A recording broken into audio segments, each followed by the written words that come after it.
પ્રધાનમંત્રી નરેન્દ્ર મોદી આજે રાત્રે 8 વાગે રાષ્ટ્રને કરશે સંબોધિત। આ પહેલા પ્રધાનમંત્રી નરેન્દ્ર મોદીના નિવાસ સ્થાને યોજાઈ મહત્વપૂર્ણ બેઠક। સંરક્ષણ મંત્રી, વિદેશ મંત્રી, એનએસએ અજીત ડોભાલ, સીડીએસ સહિત ત્રણેય સેનાના પ્રમુખ બેઠકમાં રહ્યા હાજર।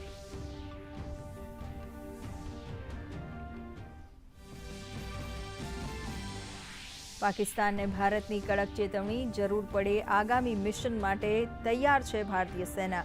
ઓપરેશન સિંદૂર પર ત્રણેય સેનાના વડાએ આપી માહિતી। કહ્યું, પાકિસ્તાનના હુમલાઓ સામે આપણી એર ડિફેન્સ સિસ્ટમ રહી અભેદ્ય।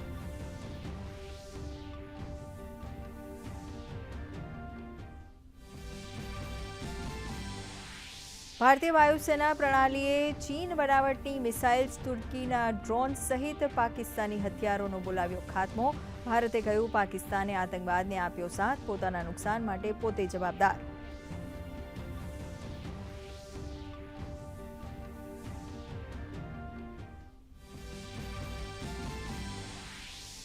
સંઘર્ષ વિરામ વચ્ચે ભારત પાકિસ્તાન સૈન્ય સંચાલન મહાનિદેશકો વચ્ચે વાતચીત સંપન્ન। ડીજીએમઓ લેફ્ટનન્ટ જનરલ રાજીવ ગૌઈએ ભારત તરફથી સંભાળી જવાબદારી। સરહદી વિસ્તારમાં સંઘર્ષ વિરામ અંગે આગામી વ્યૂહ નીતિ પર ચર્ચા।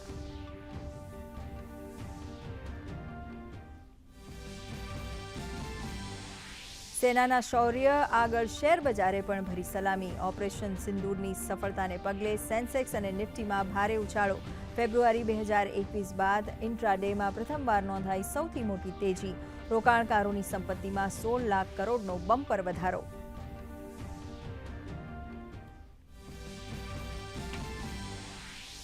ઓપરેશન સિંદૂર દરમિયાન રાજ્યમાં સોશિયલ મીડિયા પર રાષ્ટ્ર વિરોધી પોસ્ટ કરનાર 14 લોકો સામે એફઆઈઆર દાખલ।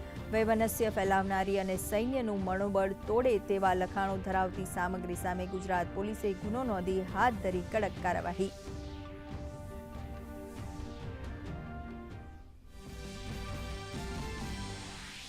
ભાવનગર ધોલેરા હાઈવે પર ગમખ્વાર અકસ્માત। સાંઢીડા નજીક 2 કાર વચ્ચેની અથડામણમાં 1 મહિલા સહિત 5ના મોત। ઈજાગ્રસ્તોને સારવાર માટે ભાવનગર હોસ્પિટલ ખસેડાયા।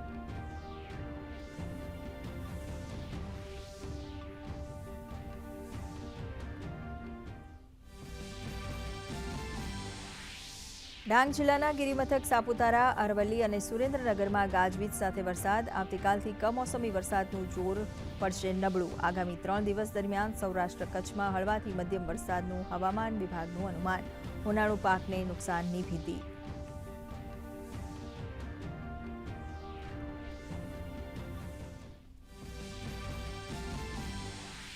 અને ભારતીય ટેસ્ટ ક્રિકેટમાં વિરાટ યુગનો અંત। વિરાટ કોહલીએ ટેસ્ટ ક્રિકેટમાંથી જાહેર કરી નિવૃત્તિ। 36 વર્ષીય કોહલીએ 123 ટેસ્ટમાં 30 સદી સાથે બનાવ્યા હતા 9230 રન। બીસીસીઆઈએ કહ્યું, ટીમ ઇન્ડિયામાં તમારું યોગદાન હંમેશા રહેશે યાદ।